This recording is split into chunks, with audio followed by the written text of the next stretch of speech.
KCN में आपका स्वागत है। मैं किंग हमीद। नहमदु व नुसल्ली अला रसूलिहिल करीम, अम्मा बाद। औज़ु बिल्लाहि मिनश शैतानिर रजीम, बिस्मिल्लाहिर रहमानिर रहीम। अल्लाहुम्मा रब्बि इश्रह ली सदरी व यस्सिर ली अमरी वहलुल उक़दतम मिन लिसानी यफ़क़हू क़ौली, रब्बि ज़िदनी इल्मा। अल्लाहुम्मा सल्लि अला सय्यिदिना शफ़ीना नबीना हबीबना तबीबना मौलाना मुहम्मद बारिक वसल्लम। सल्लल्लाहु अलैहि वसल्लम अलैका या रसूलल्लाह सल्लल्लाहु तआला अलैहि वसल्लम।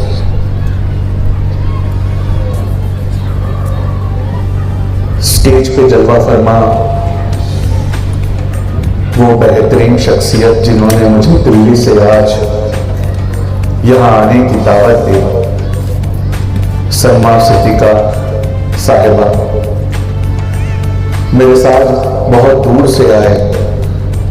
हमारे बेंगलोर के एक बहुत जाने माने लीडर जनाब अजमल साहब, मेरे साथ मेरे बड़े भाई जो मुझे बड़ी मोहब्बतों से यहाँ तक लेकर आए, ऐसे यूसुफ साहब, स्टेज पर और जो बहुत बड़े लोग बैठे हैं जो इज्जत के बहुत हकदार हैं, और मेरे सामने मैसूर की आवाम। आप यकीन नहीं करेंगे, मैं बहुत छोटा था तब से मैसूर आना चाहता था, और आज अल्लाह ने इस उम्र के पड़ाव में मुझे शेर मैसूर टीपू सुल्तान के पास भेजा है। आज यहाँ पर जब आप जमा है तो मैं कुछ ऐसी बात आपको बताने जाऊंगा जिस पर अल्लाह ने चाहा तो कल से ही पूरी दुनिया में सुबुगाहट होने लगेगी। और शायद ये जो तकरीर मैं आपको देने जा रहा हूं, जिसमें मैं बहुत सारे सबूत निकाल कर लाया हूं, इन सबूतों पे चर्चा शायद कल से ही शुरू हो जाएगी। आप ये नहीं जानते होंगे कि जिस बड़ी शख्सियत के साए में जो सेरिंगपट्टनम में लेटे हुए हैं, जिस बड़ी शख्सियत के साए में आज हम सब यहां जमा हुए हैं, उन्होंने न सिर्फ इस देश के इस हिस्से की तकदीर पे असर रखा, लेकिन ये दुनिया के बहुत मुट्ठी भर लोग हैं जो ये जानते हैं कि America, United states of America, उसकी आजादी में भी हुजूर हैदर अली और जनाब टीपू सुल्तान का एक बहुत बड़ा हाथ था। पहला ही दावा मैंने बहुत बड़ा किया है, अगर आपने सुनने में चूक की हो तो मैं दोहराना चाहता हूं। ना सिर्फ मैसूर की किस्मत पर यह बेहतरीन वालिद और बेटे असर रखते थे, लेकिन जो आज दुनिया का सबसे ताकतवर मुल्क समझा जाता है अमेरिका, उसके इंडिपेंडेंस, उसकी आजादी की नींव ये दुनिया के बहुत कम मुट्ठी भर लोग जानते हैं कि उसकी आजादी की नींव भी मैसूर में रखी गई थी। अमेरिकन्स अपनी किताब में लिखते हैं, और हर किताब का नाम और पेज नंबर मैं लाया हूं ताकि मैं चाहता हूं कि कल सवेरे से लोग इस पर रिसर्च करें। अमेरिकन्स कहते हैं कि हमारा दिल नहीं लगता, हम हर घंटे हैदर अली की फतह याबी और विजय होने की दुआएं करते हैं, क्योंकि जिस वक्त हैदर अली और उनके बेटे टीपू सुल्तान अंग्रेजों से लोहा ले रहे थे, ठीक उसी वक्त अमेरिका, यहां से 7 समुंदर पार अमेरिका अपना वॉर ऑफ इंडिपेंडेंस यानी अपनी आजादी की लड़ाई भी ठीक उसी वक्त लड़ रहा। और अमेरिकन्स ये जान गए थे कि कर्नाटक के इस इलाके में हैदर अली और टीपू सुल्तान ब्रिटेन को जितना कमजोर करेंगे, इस इलाके में हैदर अली और टीपू सुल्तान अंग्रेजों के जितने छक्के छुड़ाएंगे, उन्हें जितना परास्त करेंगे, उतना यहां से 7 समुंदर पार अमेरिका पर, जहां भी अंग्रेजों का राज था, यहां से 7 समुंदर पार अमेरिका पर ब्रिटेन की पकड़ उतनी ढीली होगी। मतलब एक ही वक्त में ब्रिटिशर्स 2 बड़ी ताकतों से लड़ रहे थे और जो दूसरी ताकत 7 समुंदर पार, वो ये दुआ कर रही थी कि इस मैसूर की ये ताकत जो बहुत ताकतवर है वो कुछ ऐसा कर दे कि हमारे देश से उनकी पकड़ ढीली हो जाए। क्या आप मेरी बात समझे? मैं अब आपको इसके सबूत देने जा रहा हूं। इतना ही नहीं, अमेरिकन्स लिखते हैं कि हम जानते थे कि कोई भी युद्ध हथियारों से ज्यादा इंस्पिरेशन और प्रेरणा से जीता जाता है। इसलिए अमेरिका के नौजवानों की गैरत और हिम्मत को जगाने के लिए हैदर अली के बहादुरी के किस्से सुनाए जाते थे।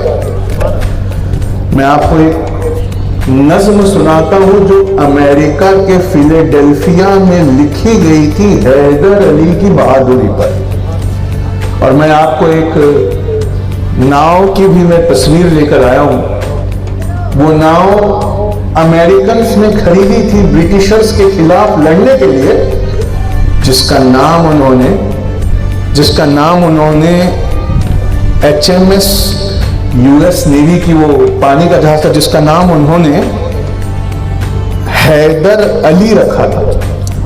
और उस नाव की कमान अमेरिका ने Joshua Barney, lieutenant Joshua Barney को दी थी और उनसे कहा था कि इस नाव में बहादुरों को जमा करो और ब्रिटेन के ऊपर हमला करो। जब वो नाव लेफ्टिनेंट जोशुआ बार्नी को दी गई तो वो वक्त के एक बहुत बड़े शायर जो अंग्रेजी में कविताएं लिखते थे, पोएट, उनका नाम इतिहास में मोरपेन आता है। वो मोरपेन के पास गए और उन्होंने कहा कि हैदर अली इतना बहादुर है, इतना ताकतवर है, एक ऐसा कसीदा लिख दो, हैदर अली पे एक ऐसा कसीदा लिख दो जो अमेरिका की गलियों में सुनाया जाए तो अमेरिकन नौजवानों का कलेजा मुंह में आए और वो भी अपने देश के लिए कुछ करना चाहे। आपको पता है, बहादुरी के ये किस्से सुनकर मोरपेन ने अपनी कलम उठाई और ये नज़म लिखी, जिसकी अंग्रेजी में आपको सुनाकर फिर ट्रांसलेशन करता हूं।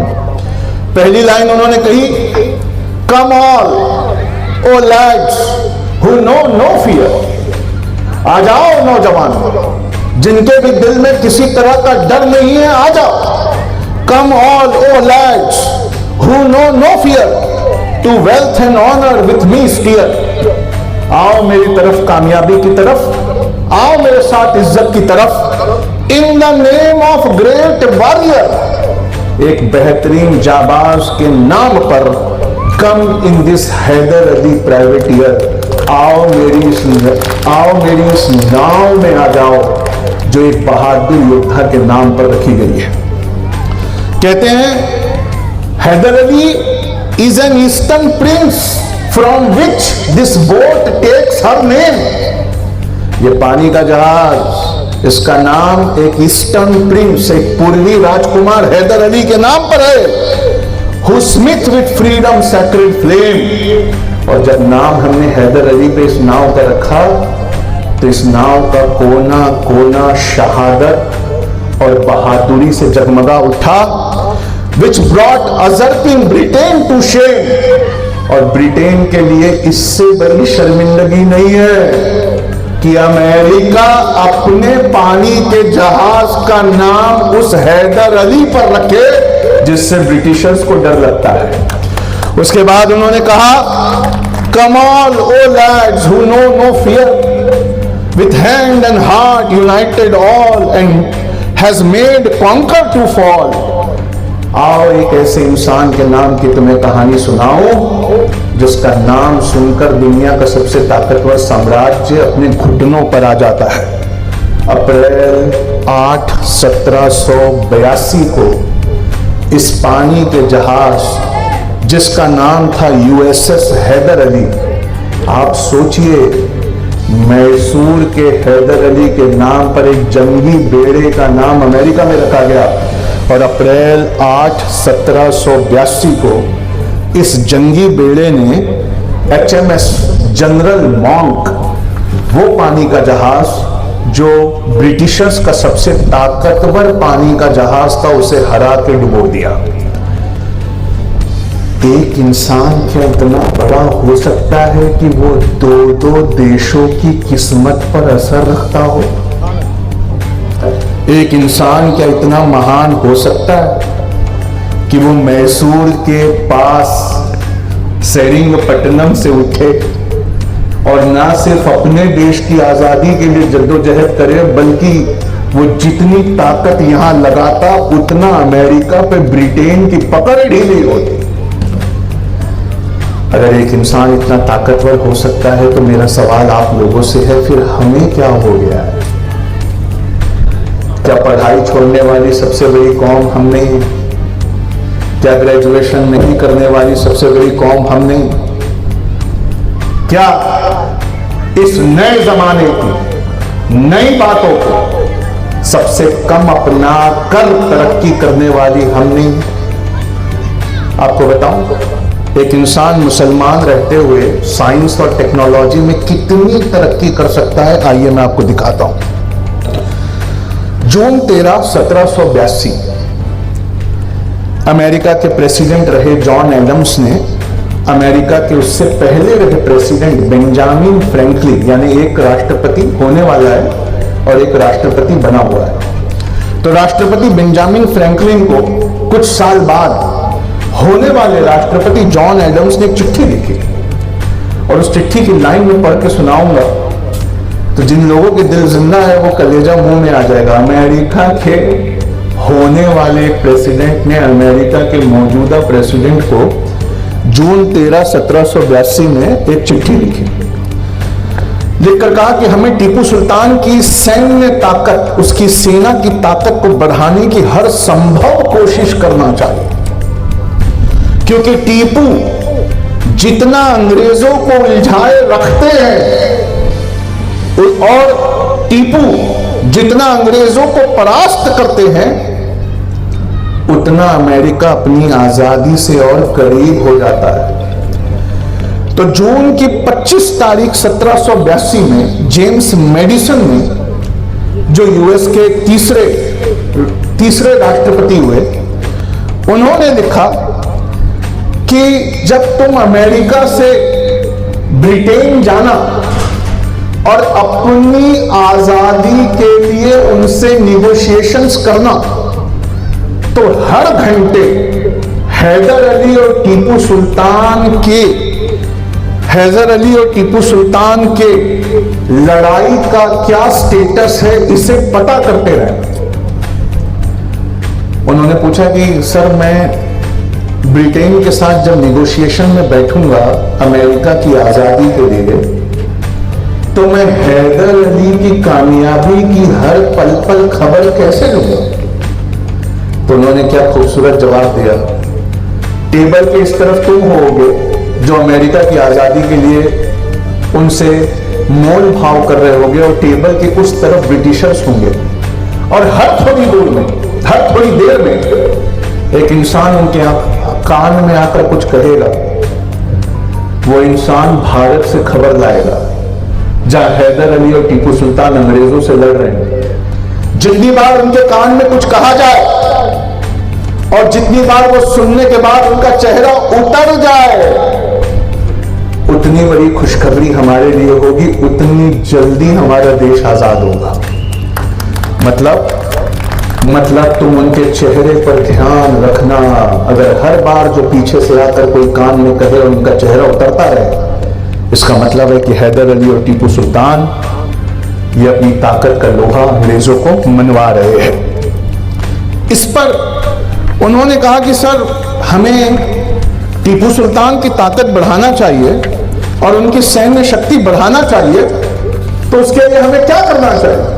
तो अमेरिकन्स ने क्या जवाब दिया, ध्यान से सुनिए। एक अमेरिकी ने जब दूसरे अमेरिकी से पूछा कि हैदर अली और टीपू सुल्तान की ताकत बढ़ाने के लिए हमें क्या करना चाहिए, तो वो कहते हैं हमें कुछ नहीं करना चाहिए। हैदर अली ने डिंडीगुल में, डिंडीगुल एक जगह है, हैदर अली ने डिंडीगुल में मॉडर्न हथियारों के बनाने का एक कारखाना बनाया और उनका बेटा टीपू वो मिट्टी की गहराई को समझता है, तो उसने कर्नाटक की भारी मिट्टी जिसमें 40 से 45% लोहा है, उस लोहे को ढालकर आतिशबाजी के लिए इस्तेमाल होने वाले बारूद को उसमें भर के मैसूर सिल्क का एक पलीता उसमें लगाकर दुनिया का पहला आयरन केस रॉकेट बनाया है, जिसे बाद में दुनिया मिसाइल कहने लगी। कहा हमें उसकी सेना की ताकत बढ़ाने की कोई जरूरत नहीं, वो अपने वक्त से आगे के इंजीनियर है। वो मिट्टी से लोहा निकालते हैं, उसे स्टील में ढालते हैं। मैं बात कर रहा हूं 1780 और 82 की। उस जमाने में स्टील बनाना इतना आसान नहीं था। यहां हमारे मुंह पर और एक तमाचा आता है। अपने देश के लिए वो उस जमाने में मिट्टी से लोहा निकालकर स्टील बना रहे थे। हम पढ़कर ऐसी कौन सी रिसर्च कर रहे हैं जिससे हमारा देश आगे जाए? हम ऐसी कौन सी खोज कर रहे हैं जिससे हमारा देश और मजबूत बन जाए? और आपको पता है, कहा कि हुजूर ये आयरन केस रॉकेट जिसे बाद में दुनिया ने मिसाइल कहा, ये कितने दूर तक मारता है? तो 1780 की बात बता रहा हूं। 900 मीटर से 1.5 किलोमीटर दूर तक मारता है। 900 मीटर से 1.5 किलोमीटर दूर तक। और जब बारिश के दिनों में पलीता उसका आग नहीं पकड़ता, तो मैसूर के शेर ने उस पलीते को मैसूर के सिल्क का बनाया। और सिल्क बारिश के मौसम में भी बहुत जल्दी आग पकड़ता है। जब शेर मैसूर टीपू सुल्तान शहीद हो गए, तो अंग्रेज सबसे पहले उस मिसाइल को उठाकर इंग्लैंड ले गए। और आपको आज रात को अपने गूगल पे टाइप करना है कॉनग्रीव मिसाइल, CONGRIEV, कॉनग्रीव मिसाइल, तो विकिपीडिया का आर्टिकल खुलेगा जो ये बताता है कि ब्रिटेन ने बहुत जद्दोजहद के बाद शेरे मैसूर के रॉकेट को रिवर्स इंजीनियर करके समझने के बाद जब वो अपना रॉकेट नहीं बना पा रहे थे, तब उन्होंने शेरे मैसूर की किताब मंगवाई इंडिया से, जिसमें उस रॉकेट का डायग्राम था। और उस डायग्राम को देखकर ब्रिटेन ने अपनी पहली मिसाइल बनाई। आप सोच सकते हैं, मैसूर का इंजीनियर उस जमाने में ऐसा था जो मिट्टी से स्टील बनाना और आतिशबाजी के बारूद से रॉकेट और मिसाइल बनाना जानता था। और वो भी ऐसी वैसी मिसाइल नहीं, वो मिसाइल जो विकिपीडिया के मुताबिक अंग्रेज अपने साथ ले गए, उसको रिवर्स इंजीनियर करके वो परेशान और हैरान रहते कि न्यूटन का जो थर्ड लॉ ऑफ मोशन है, to every action there is an equal and opposite reaction, ये सेरिंगपट्टनम के गांव के एक नौजवान को इतना गहरा कैसे समझ में आया कि उसने दुनिया का पहला रॉकेट स्टील का, जिसे बाद में मिसाइल कहा गया, उसे बनाया। ये तारीख है टीपू सुल्तान की। बैटल ऑफ पोलीलूर, तमिलनाडु में एक जगह है पोलीलूर, सितंबर की 10 तारीख 1780। बैटल ऑफ पॉलीलूर आप सिर्फ गूगल पे लिखिए। हैदर अली की आर्मी ने टीपू सुल्तान के डिजाइन किए गए इन रॉकेट्स का इस्तेमाल करके कर्नल बेली और उनके 5000 ब्रिटिश सैनिकों की धज्जियां उड़ा दी। 5000 ब्रिटिश सैनिकों में 3000 अंग्रेज थे और ये इतनी जोरदार लड़ाई थी कि 134 साल बाद इस लड़ाई के एक राइटर थे ब्रिटेन के एफ.ई. पेनी, उन्होंने अपनी किताब में लिखा कि 700 यूरोपियन, 3000 अंग्रेज और टोटल 5000 से ज्यादा सैनिकों को टीपू सुल्तान के रॉकेट ने उड़ा दिया। जो बड़ा बारूद का खजाना ब्रिटिशर्स अपने साथ लाए थे, टीपू सुल्तान ने अपने आयरन के इस रॉकेट की मदद से उसे ऐसे उड़ाया कि ब्रिटेन की आर्मी का एक बड़ा हिस्सा अपने बारूद की आग में झुलस गया। ये बैटल ऑफ पॉलीलूर के बारे में अमेरिकन्स लिखते हैं अपनी किताब में कि बैटल ऑफ पॉलीलूर में ब्रिटेन को इतना भयभीत कर दिया कि ब्रिटेन अब ये सोचने लगा कि मैं एक साथ इंडिया और अमेरिका दोनों पे कब्जा नहीं रख सकता, मुझे अपनी सारी ताकत किसी एक देश को बचाने में लगानी है। और उस वक्त उन्होंने फैसला किया कि हम अमेरिका को छोड़कर अपना पूरा ध्यान ब्रिटेन पे लगाएंगे। इस बैटल ऑफ पॉलीलूर ने यहां जो गूंज बजाई, उसकी आवाज से अमेरिका वहां आजाद हुआ। आप सोचिए, एक इंसान किस गांव से कितने देशों की किस्मत पे असर रख सकता है। लेकिन सिर्फ इतनी बात नहीं थी। अगर आप सेकेंड एंग्लो मैसूर वार में हैदर अली और टीपू सुल्तान ने क्या किया, इस पर एक फ्रांस की किताब पढ़ेंगे तो फ्रांसीसी हैं, उन्होंने बहुत अच्छी बात लिखी है जिनका नाम है, फ्रांसीसी ने लिखा कि उनका नाम मैं लेकर आया हूं, माइस्त्रे दिल्लाटोर। जो लोग बाद में मेरी तकरीर सुन के गूगल करेंगे उनके लिए स्पेलिंग बोल देता हूं, MAISTRE, माइस्त्रे दिल्लाटोर, DILLATORE। वो कहते हैं कि हैदर अली ने सबको राय के लिए बुलवाया और पूछा, कहा कि क्या हमें अभी हमला करना चाहिए कि रुक जाना चाहिए। तो 17 साल के टीपू खड़े हुए और खड़े होकर बोला कि मस्जिद के अहाते में जब मैं छोटा था तो खून से नहाया हुआ मस्जिद के अहाते में पहुंचा। जब लोगों ने मेरा मुंह धुलाया तो पता चला कि मैं हैदर अली का बेटा हूं। बाहर निकले तो एक शेर के मैंने टुकड़े किए हुए थे। सारा मजमा जब मेरे घर पहुंचा, मेरी वालिदा फखरुन्निसा से पूछने पहुंचा कि बीबी, तुमने इनकी परवरिश ऐसे कैसे की है कि इतनी कम उम्र में इन्होंने शेर के टुकड़े कर दिए। तो मां ने कहा, मैंने कोई खास परवरिश नहीं की।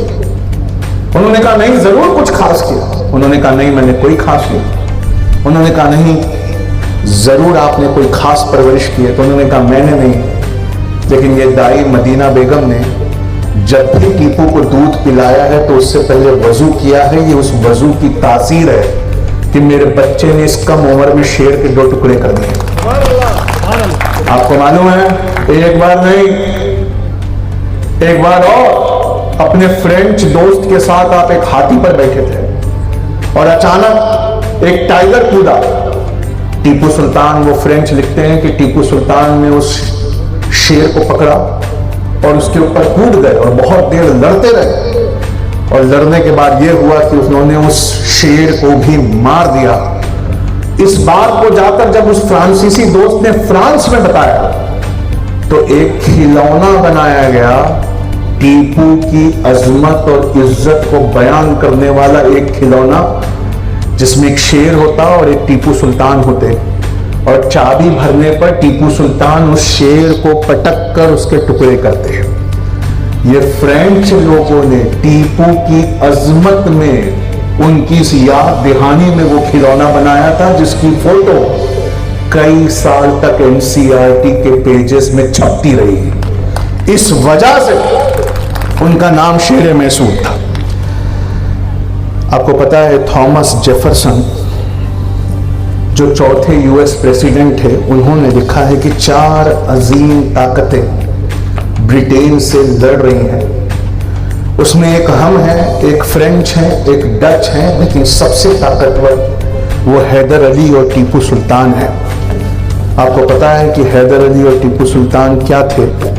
मैं कुछ दस्तावेज लाया हूं अपने साथ आपको दिखाने के लिए।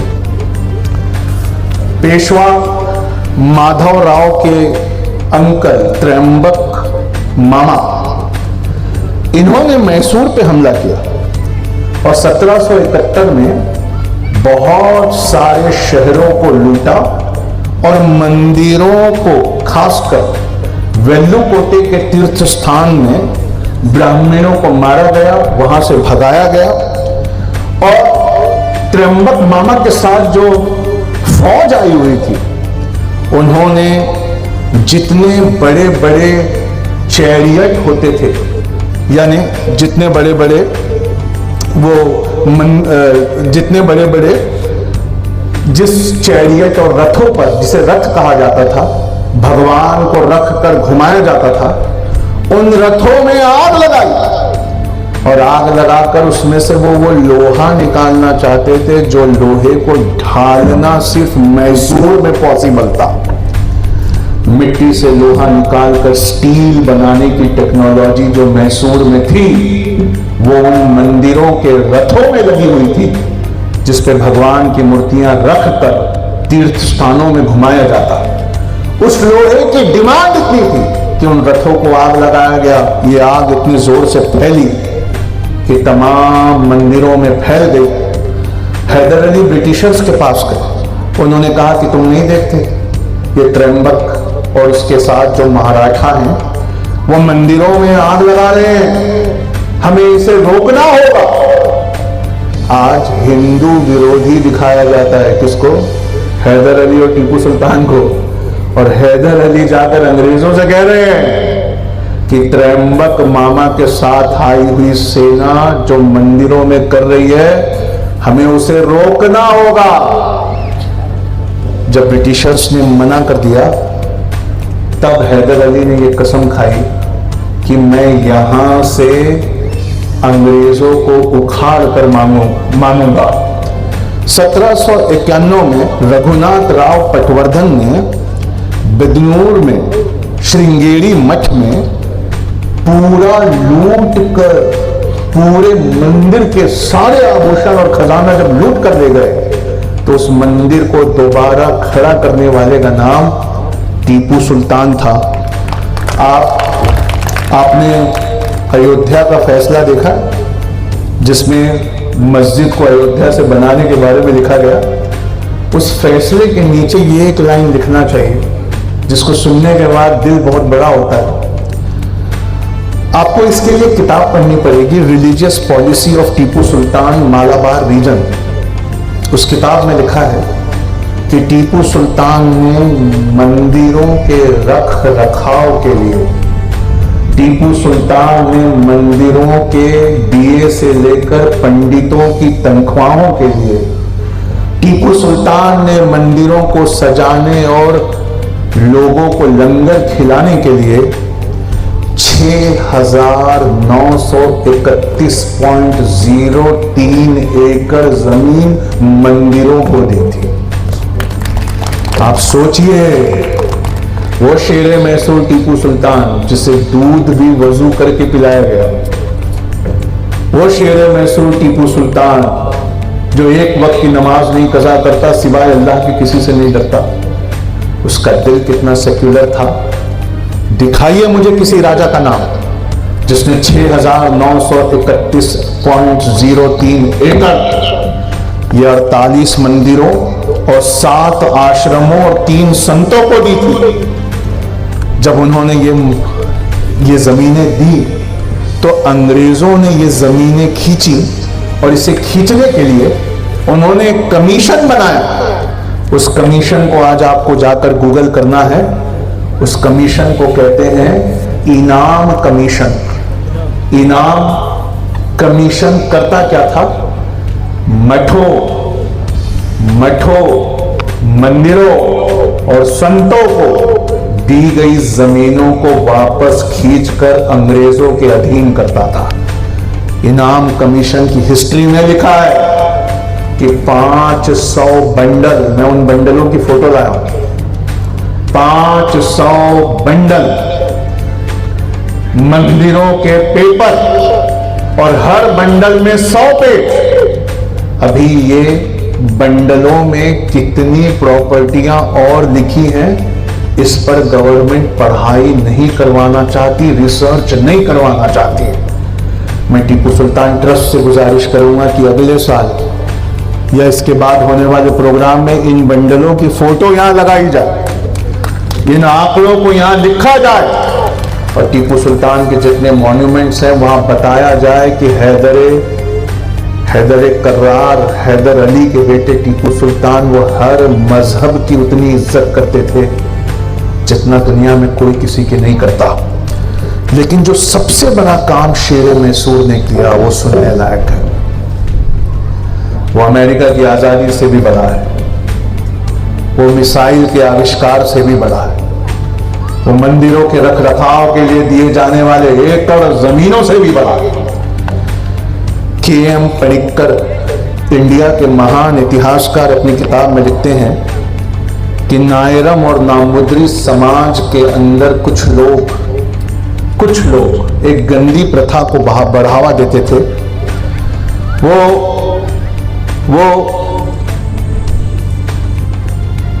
एक इस तरह की, बोलते हुए मेरा लब भी मेरा साथ नहीं दे रहे, वो गरीब औरतों को ब्लाउज नहीं पहनने देते थे और अपनी छाती ढकने का हक नहीं देते थे।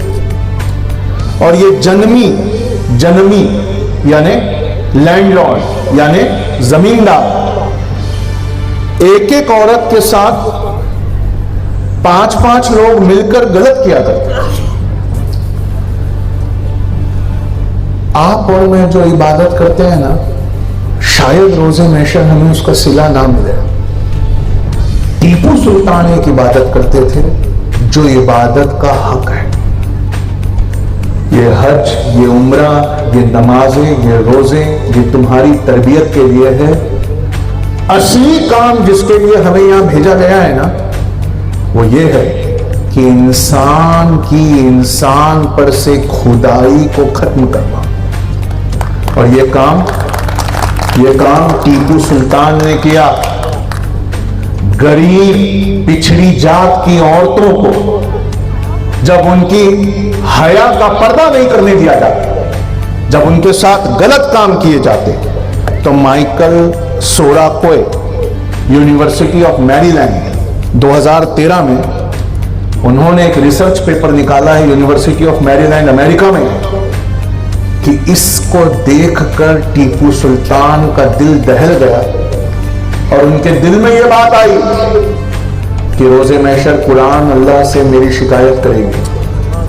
कुरान हम में से हर एक की शिकायत करने वाली है। कुरान पढ़ने के लिए नहीं आई, पढ़कर समझने के लिए आई है। और पढ़कर समझने के लिए नहीं आई है, पढ़कर समझकर अपनी जिंदगी में उतारने के लिए आई है। और इन औरतों को आजाद करा के, और आपको मालूम है कैसे आजाद कराया? जो जमींदार ये गलत काम करते थे उन्हें यहां से उखाड़ा और उखाड़ कर बाहर फेंका और उनकी जमीनों को फिर उन गरीबों में बराबर बराबर बांट दिया। आज हमारे प्रधानमंत्री कहते हैं कि स्विट्जरलैंड का पैसा लाके सबको बराबर बराबर 14 लाख बांटेंगे, 14 या 15 लाख बांटेंगे। बाद में कहा कि नहीं, ये जुमला था। पर कुर्बान जाइए आप अपने बुजुर्गों पर, ये पहले किया है और कहा नहीं है।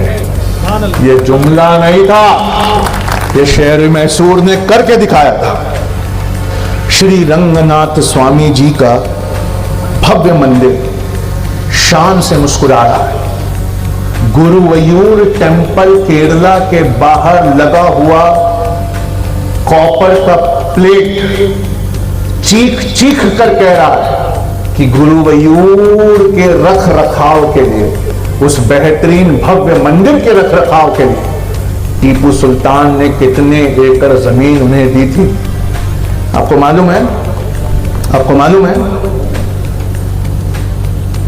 इन मंदिरों की वजह से उच्च जाति के ब्राह्मण भी उन्हें इतना मानते थे। और मैं टीपू सुल्तान ट्रस्ट से ये रिक्वेस्ट करूंगा कि सिर्फ मस्जिद और मज़ारों की देखभाल मत करिए, मस्जिद की भी देखभाल करिए, मज़ारों की भी देखभाल करिए, पर हो सके तो मंदिरों के दियों का भी इंतजाम करिए, क्योंकि यही टीपू सुल्तान का ट्रस्ट है जिसे हमें बचाकर रखना है। दुनिया नफरतों से काम ले रही है, पर नफरत को नफरत से नहीं बुझाया जा सकता है।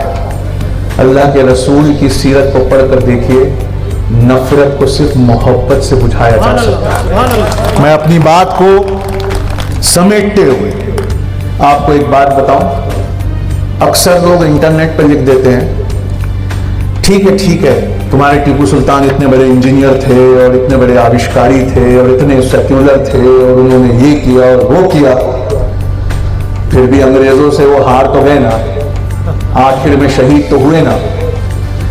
आपको मालूम है, मार्क विल्स की एक किताब है जिसमें आपको पढ़ना चाहिए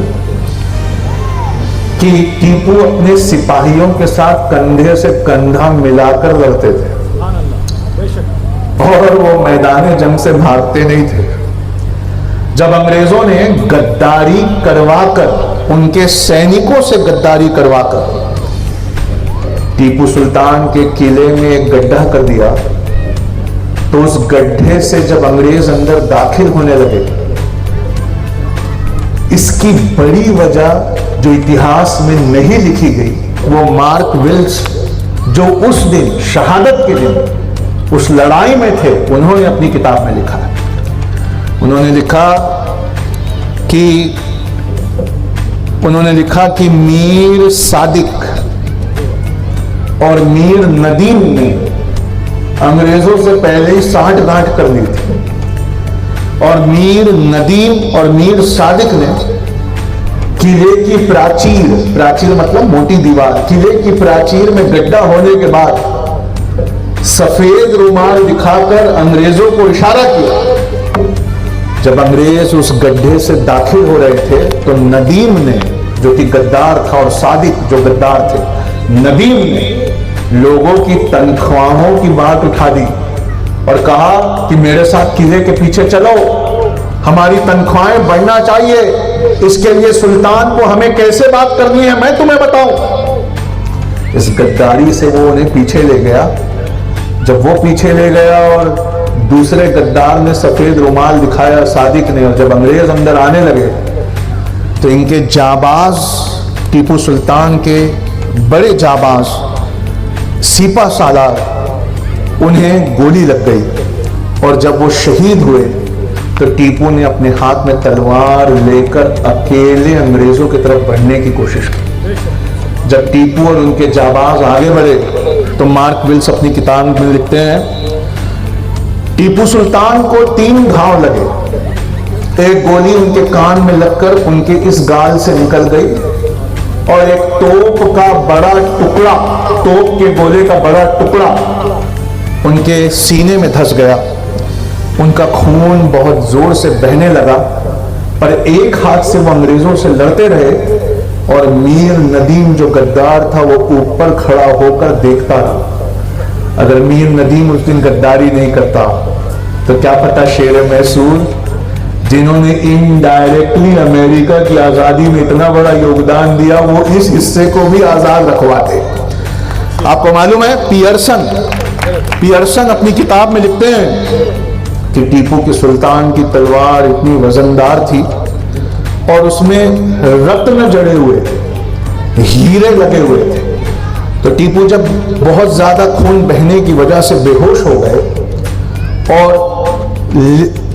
हो गए, तो राजा खान जो उनका बॉडीगार्ड था, उसने आकर उनसे कहा, हुजूर, अंग्रेज सैनिकों को अपनी पहचान बता दीजिए, और आप इन्हें बता दीजिए कि आप ही टीपू सुल्तान हैं, ताकि ये इलाज करा के आपकी जान बचाई जा सके।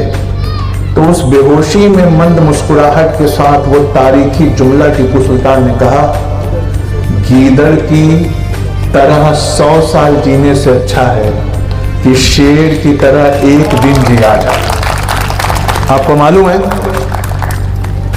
रत्न जड़ित तलवार को मेजर अलेक्जेंडर एलन लिखते हैं, और ये बीबीसी का है। आज आपको गूगल करके यूट्यूब पे ये सब देखना चाहिए। रत्न जड़ित तलवार को मेजर अलेक्जेंडर एलन ने कहा कि जब भी सिपाही छीनने जाते तो टीपू सुल्तान अपने हाथ से वार करते और नींद बेहोशी में न जाने अंग्रेज के कितने सिपाहियों को उन्होंने ढेर कर दिया। उसके बाद भी जब उन्हें हमारे सामने लाया गया तो मरने के काफी देर बाद तक उनका जिस्म गर्म था। जब हमने उनकी नाड़ी चेक की तब समझ में आया कि अब ये इस दुनिया में नहीं रहे, लेकिन उनका जिस्म उनकी मौत के कई घंटे बाद तक गर्म था। ऐसा दुनिया में सिर्फ एक शानदार मखलूक के साथ होता है जिसे हम शेर कहते हैं। शेरों की ये सिफात होती है कि उनके मरने के बहुत देर बाद तक जाकर उनकी बॉडी को छू कर देखिए, वो बॉडी हरारत से गर्म रहती है। ऐसा गर्म टीपू सुल्तान का जिस्म था। टीपू सुल्तान के Tipu national library of Scotland वो कहती है कि टीपू सुल्तान के मैसूर के सिल्क के कपड़े पहने हुए थे। मरने वाले दिन, शहादत के दिन, मैसूरियन सिल्क के कपड़े पहने हुए थे। उन्होंने सफेद मखमल पहना हुआ था। उनके हाथ में एक इमाम जामिन था जो चांदी का एक तावीज था जिसमें अरबी और फारसी में कुछ लिखा हुआ था। जब उनके जनाजे को निकाला गया और लेकर चला गया तो जिस इलाके से गुजरा है, लोग पेट के बल लेट कर उस जनाजे को आदर देते हैं, और जब पेट के बल लेटते तो अपने दोनों हाथ जोड़कर बहुत जोर से रोया करते हैं। टीपू सुल्तान को हैदर अली रहमतुल्लाह अलैह की कब्र के बाजू जब दफनाया गया तो एक बहुत बड़े बादलों की गड़गड़ाहट के साथ एक आंधी आई और उसमें दो अंग्रेज मारे गए और सैकड़ों सैनिक घायल हुए। टीपू सुल्तान कहते थे कि मेरा सबसे बड़ा खजाना वो लाइब्रेरी है जिसमें अरबी, कन्नड़, इंग्लिश, फ्रेंच, संस्कृत और मराठी की 4000 किताबें हैं। उन किताबों को अंग्रेजों ने पलट पलट कर उस डायरी को ढूंढा जिस डायरी में दुनिया के पहले आयरन केस रॉकेट, जिसे आज हम मिसाइल कहते हैं, उसका डायग्राम था। और इस किताब का नाम फतहुल मुजाहिदीन था, मुजाहिदों को फतह दिलाने वाली किताब। और उस किताब की एक कॉपी स्कैन करके यूनिवर्सिटी ने गूगल में डाली है। टीपू सुल्तान ट्रस्ट से मेरी गुजारिश है कि उस किताब की एक कॉपी को फ्रेम करवा कर यहाँ रखा जाए ताकि हम देख सकें कि हमारे बुजुर्ग कितने शानदार थे। देखिए, एक फ्रांसीसी ने अपनी किताब में लिखा है जो आपको सुनना चाहिए। मैसूर का ये राजा मंझौले कद का है। इसका कद बहुत ऊंचा नहीं, इसका रंग बहुत गोरा नहीं, लेकिन जब चलता है तो ऐसे लगता है कि सिकंदर आजम अपनी कब्र से उठकर चल रहा है। जिसे सिकंदर को देखकर जो याद आती थी, ऐसा ही शेर मैसूर टीपू सुल्तान को देखकर याद आती है। आज उनकी जयंती बनाना, उनकी यादों को साजगार करना जरूरी है। जो कौमें अपनी तवारीख भुला देती हैं, तवारीख उन कौमों को भुला देती है।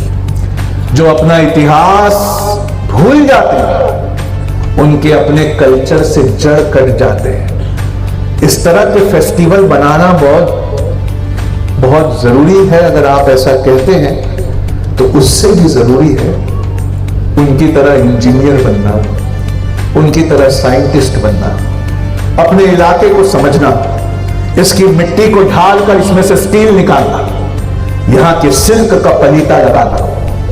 अगर आप उन्हें मानने को तैयार है तो उतना ही जरूरी है कि उनकी सीरत में जो सेक्युलरिज्म था उसे भी मानना। अगर आप उन्हें मानने को तैयार है तो उतना ही जरूरी है कि सिवाय अल्लाह से किसी और से नहीं डरना, जो टीपू सुल्तान सिखा गए उसे अपनी सीरत में उतारना। वरना हम भी अपने हीरो के साथ वो ना कर दे जो दुनिया ने अपने हीरोज के साथ किया हुआ है। उनकी तस्वीरों के सामने चिराग दुनिया जलाती है, उनकी मज़ारों पे चादर और फूल चढ़ाती है, लेकिन उनकी सीरत की कोई बात नहीं मानती। टीपू सुल्तान का सबसे बड़ा फेस्टिवल वो होगा जब यहां मैसूर में हर घर में 4000 किताबें नहीं लेकिन कम से कम 40 किताबें तो, उनकी तरह 7 लैंग्वेजेस की महारत नहीं लेकिन कम से कम 3 लैंग्वेजेस तो आती हो। उनकी तरह बहुत बड़ा साइंटिस्ट तो नहीं लेकिन साइंस की हर किताब को समझ के पढ़ता हो और अल्लाह की असली इबादत करता हो, जो असली इबादत यह है कि इंसान की इंसान पर से खुदाई को खत्म करना। आप जब तक वो इंसान जो खुदा बने हुए हैं बाकी इंसानों के इस निजाम को ठीक नहीं करेंगे तब तक एक बराबरी नहीं आएगी, और जब तक एक बराबरी नहीं आएगी आप हज करते रहिए, नमाज पढ़ते रहिए, क्या पता रोजे महशर ये सब आपके मुंह पे मार दिया जाए। असली जद्दोजहद जो मैसूर ने की उसे जिंदा रखना ना सिर्फ इस मैसूर की जिम्मेदारी है बल्कि हम सब की जिम्मेदारी है। और जिस रिसर्च को मैंने आज पेश किया है उस रिसर्च पे पूरी रिसर्च करके किताब लिखना ये हमारे इतिहासकारों की जिम्मेदारी है। कि जरा दुनिया भी तो देखे जिसे हम वक्त का विलन साबित कराना चाहते हैं और जिसका इतिहास मिटाना चाहते हैं, अल्लाह के फजल से सिर्फ एक देश नहीं बल्कि 2 देशों में उसका इतिहास पढ़ाया जाएगा। बस इसी बात पे मैं अपनी बात को खत्म करता हूँ। अस्सलाम वालेकुम।